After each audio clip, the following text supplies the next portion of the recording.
Assalamualaikum warahmatullahi wabarakatuh.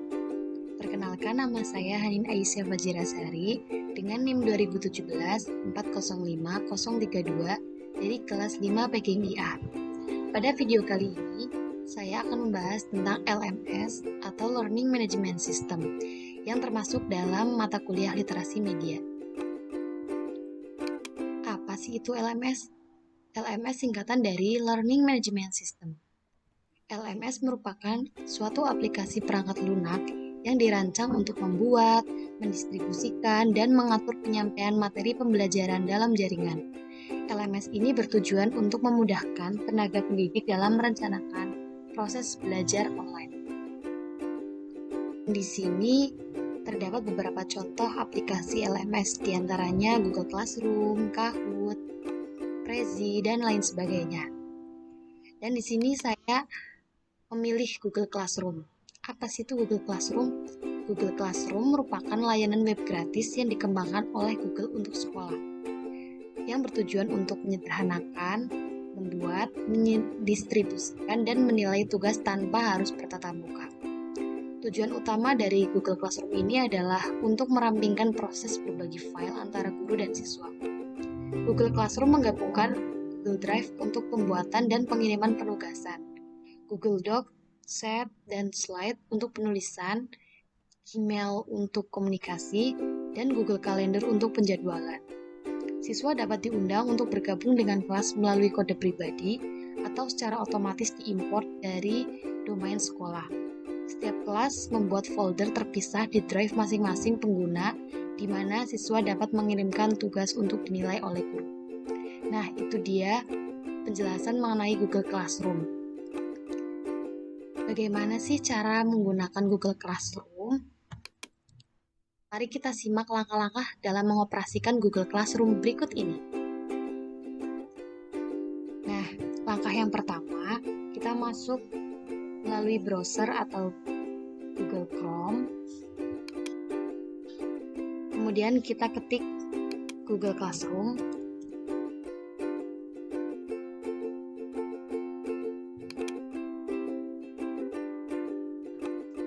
Kita klik bagian atas. Tunggu sebentar karena loading ya, teman-teman.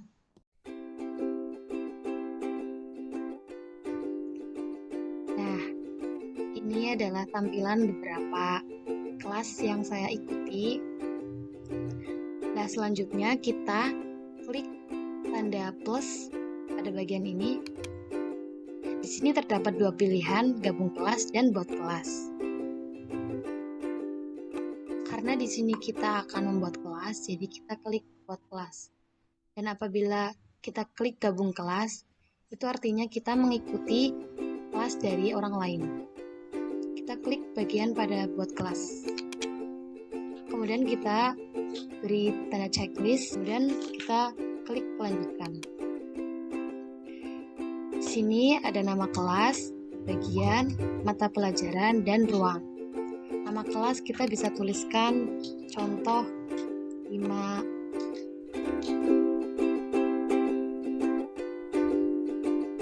Untuk bagian, kita bisa beri nama dengan nama kita ya.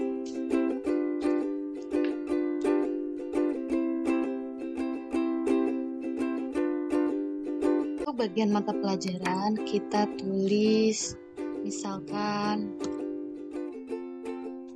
matematika.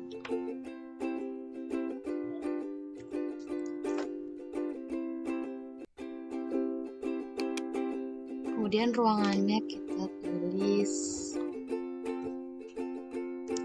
5A. Kita klik buat.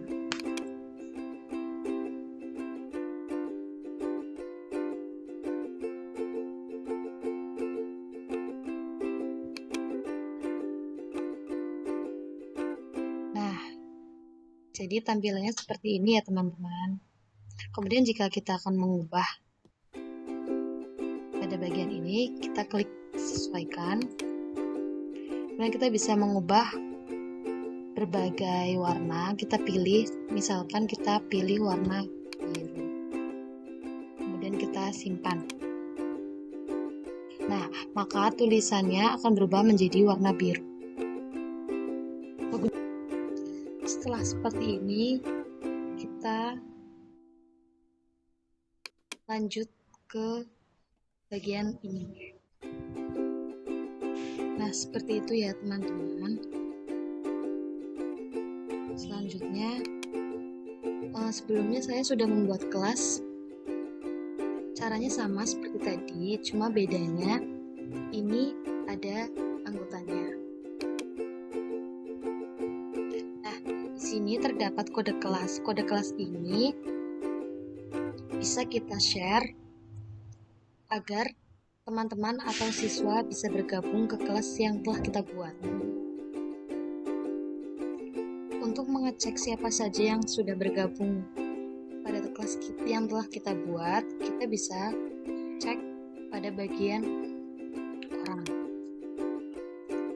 Nah, di sini ada beberapa yang sudah bergabung di kelas yang kita buat. Kemudian selanjutnya, apabila kita akan membuat tugas, kita klik pada bagian tugas kelas.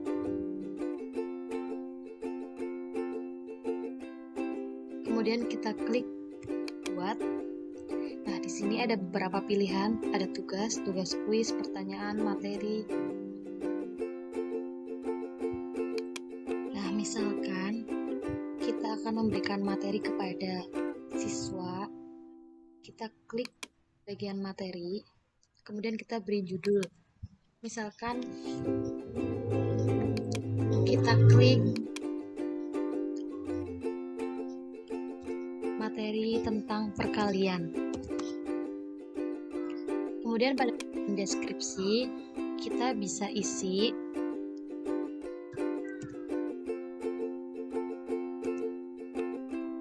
pahami materi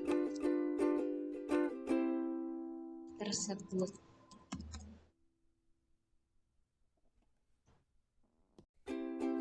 Nah, kemudian apabila kita ingin melampirkan materi, kita bisa klik bagian upload, kemudian kita klik browse,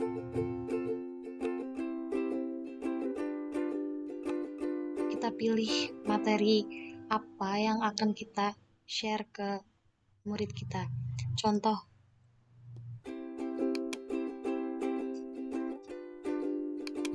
saja ya teman-teman. Nah, ini sudah terlampir. Kemudian apabila kita akan men-share link, kita klik link pada bagian ini. Nah, apabila sudah muncul tampilan seperti ini dan pengisiannya sudah lengkap, kita klik posting. Nanti akan otomatis muncul di beranda. Nah, ini dia tampilannya. Nah, selanjutnya apabila kita akan memberikan tugas kepada murid kita, kita klik buat, kemudian kita klik tugas. Nah, tampilannya sama seperti tadi, cuma bedanya pada bagian sebelah kanan. Di sini terdapat seperti tampilan nilai, kemudian ada tenggat dan topik yang akan disertakan pada tugas tersebut. Contoh, kita klik judul tugas pada bagian ini.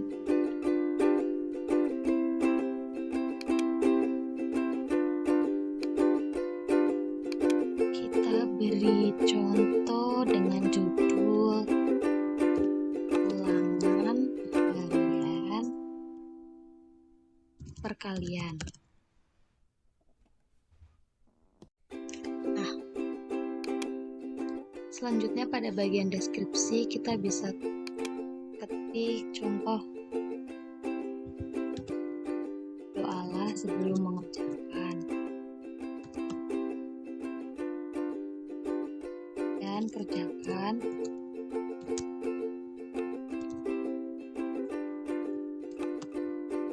tersebut Kemudian kita klik upload apabila kita akan melampirkan contoh soal kepada murid kita.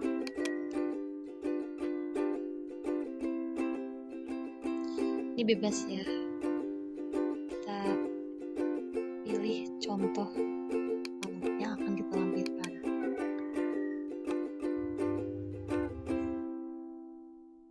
Nah,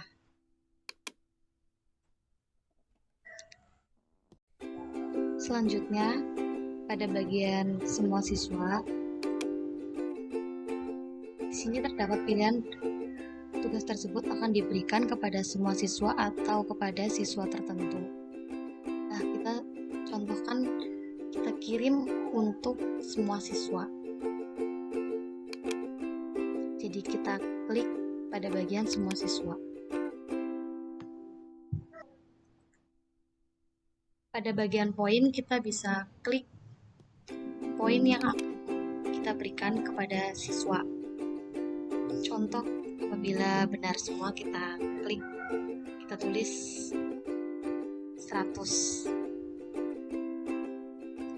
Nah, kemudian pada bagian tenggat kita tulis contoh, kita beri tenggat pada tanggal 16 Desember 2022. Nah, contoh kita beri waktu 13.00. Nah, kemudian pada bagian topik kita bisa isi topik yang akan kita berikan kepada siswa. Apabila sudah, kemudian kita klik bagian tugaskan. Ini akan otomatis muncul. Nah, seperti ini ya tampilannya.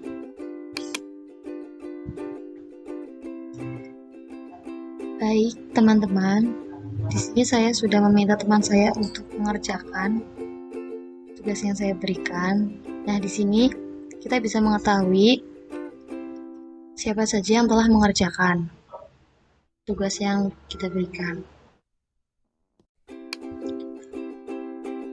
Baik, yang selanjutnya kita klik lihat tugas.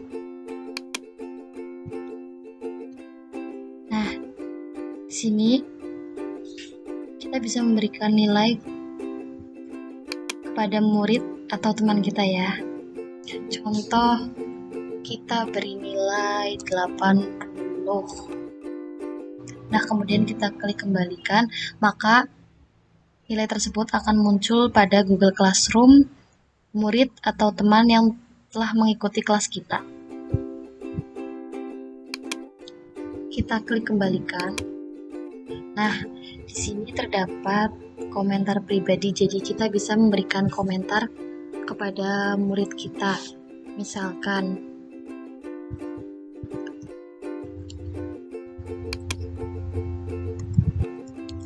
belajar yang lihat lagi. Itu, kemudian kita klik kembalikan. Nah, maka akan muncul seperti ini ya teman-teman. Selanjutnya, kita membuat tugas lain seperti tugas kuis. Nah, kita klik bagian blank quiz. Kita tunggu. Nah, setelah seperti ini kita bisa ubah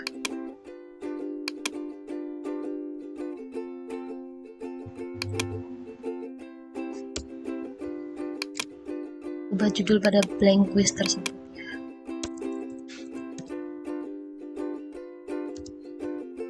Contoh kuis perkalian.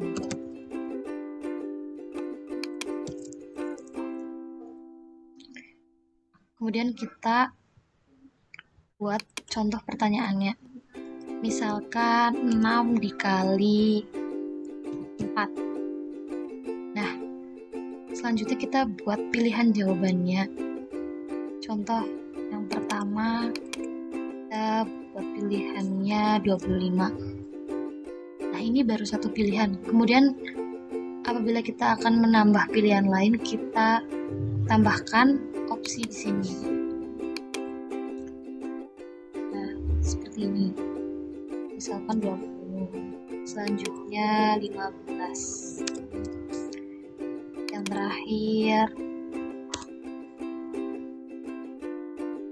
Nah, seperti ini ya teman-teman.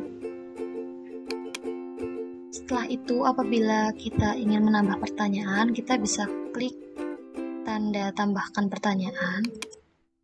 Maka secara otomatis kita bisa membuat pertanyaan yang selanjutnya. Seperti itu. Setelah semuanya telah terisi, kita bisa langsung klik kirim.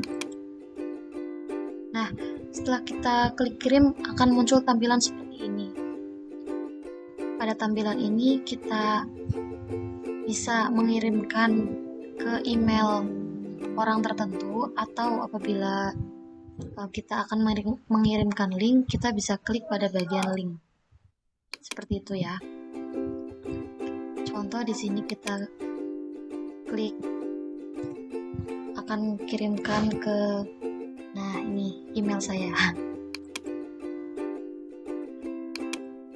Nah, setelah itu kita klik kirim. Nah, itu dia.